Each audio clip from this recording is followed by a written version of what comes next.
Hello everyone. Today we will talk about the Lesch-Nyhan syndrome. Lesch-Nyhan syndrome is an inborn error of metabolism that is associated with the enzyme deficiency, and the enzyme is associated with the purine salvage pathway. So let's review the purine salvage pathway first. The salvage means that the compounds that are salvaged, they are obtained from either from cell turnover or from the diet. So for example, if the cell turnover leads to the formation of hypoxanthine, or it leads to the formation of guanine, then both these amino acids, both these nitrogenous bases are converted into their nucleotide forms. The hypoxanthine is converted into inosine monophosphate and the guanine is converted into guanosine monophosphate. A single enzyme catalyzes both of these reactions, and this enzyme is called the hypoxanthine guanine phosphoribosyl transferase, and the phosphoribosyl entity is donated by the compound called the phosphoribosyl pyrophosphate. The ribose and the phosphate will be donated, and the pyrophosphate will be released. So let's start with the Lesch-Nyhan syndrome. Lesch-Nyhan syndrome is an X-linked recessive disorder of the deficiency of the hypoxanthine guanine phosphoribosyl transferase enzyme. Now, if this enzyme is not working, if HGPRT is not working, then the hypoxanthine that is produced and the guanine and hypoxanthine and the guanine that are produced from either from the cell turnover or they are obtained from the diet, they will start accumulating. Now, first of all, the hypoxanthine and guanine will start accumulating. Let's draw it like that. The hypoxanthine and the guanine, they will start accumulating, their level will be increased in the body. So normally when they are degraded, the uric acid is produced. Their degradation leads to the formation of the uric acid. There will be a separate video on the degradation of the purine nucleotide. For now, you just have to remember that the hypoxanthine and guanine degradation leads to the formation of the uric acid. And if the hypoxanthine and guanine are produced accumulating in a large quantities, then the uric acid will be accumulating and the hyperuricemia will be manifested. Hyperuricemia. Now this hyperuricemia, which means that the uric acid will start accumulating in the body fluids, in the tissue fluids, and in the blood and urine consequently. So when this uric acid starts accumulating in the urine, it is called the hyperurisuria or hyperuricemia when it starts accumulating in the blood. But when this uric acid starts accumulating in the urine and it starts forming the uric acid crystals, then the condition is called the urolithiasis.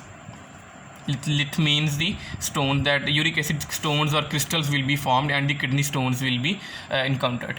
Okay, now the next thing is that when the salvage pathway is not working, uric acid will increase. When the salvage pathway is not working, then the phosphoribosyl pyrophosphate that is being used during the salvage pathway of the hypoxanthine and guanine into IMP and GMP, this phosphoribosyl pyrophosphate will start accumulating.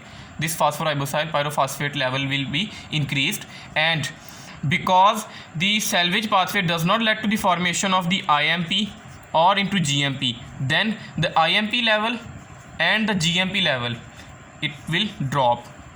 Now what is the significance of this accumulation and this droppage of the level of the IMP and GMP?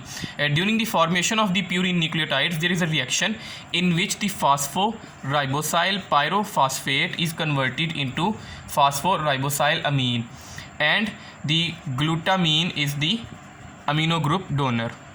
The glutamine comes and it is released as glutamate, and the amino group of the glutamine is donated to the phosphoribosyl pyrophosphate, and in addition pyrophosphate is also removed, and the resulting compound is something like that here is ribose sugar, a phosphate group, and now this amino group is added here.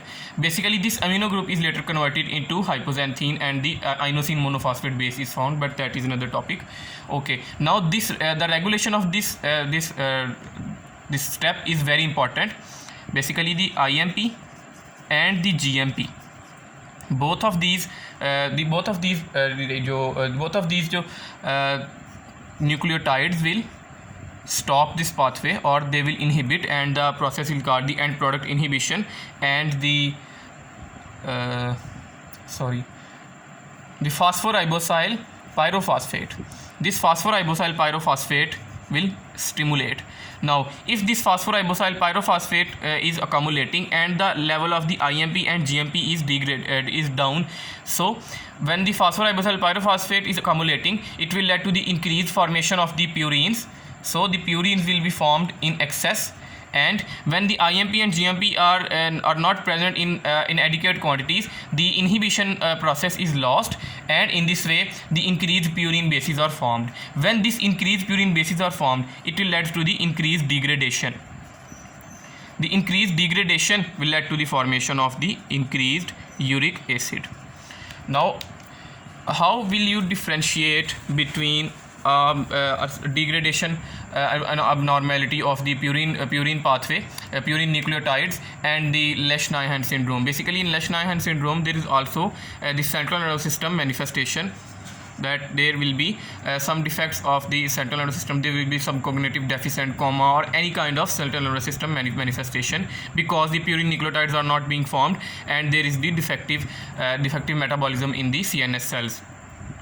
And there is another striking feature of the Lesch-Nyhan syndrome, that there will be self-mutilation. Self-mutilation means that the patient will damage his own body parts. There will be excess biting of the nails or biting of the lips and any other kind of mutilation. So self-mutilation and the CNS abnormalities can distinguish the Lesch-Nyhan syndrome from any kind of gouty arthritis or gout, you can say, which we'll learn in detail when we have learned the purine degradation pathway. In the next video we will talk about the conversion of these ribonucleotides into deoxyribonucleotides. Thank you.